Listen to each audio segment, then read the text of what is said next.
Hello বন্ধুরা, তোমরা সবাই কেমন আছো? আশা করি তোমরা সবাই ভালো আছো।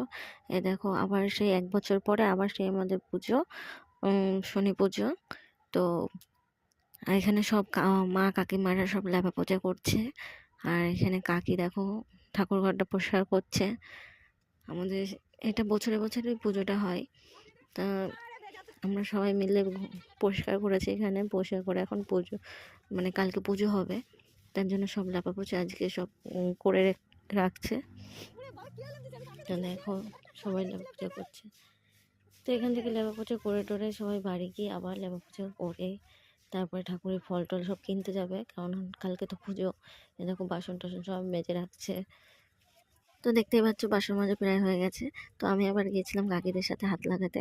আমি এবার হাতে হাতে লেপা পুজো করছিলাম, কারণ এটা তো সবার পুজো, একা একা করলে তো হবে না, সবাই মিলেই মিশে করতে হবে।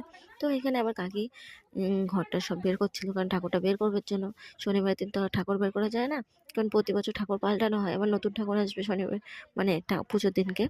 তো আজকে তার জন্য ঠাকুরটা বের করে রাখছে, ঠাকুরটা বুড়িয়ে দেবে আর ঠাকুর ঘরটা ভালো করে পরিষ্কার করে নেবে।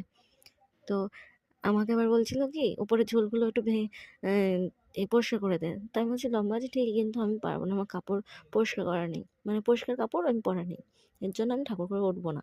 তো ওইদিকে দেখো কাকি আবার যাচ্ছে ঠাকুর বুড়াতে। তো আজকে ভিডিও এই পর্যন্তই, টাটা বাই বাই।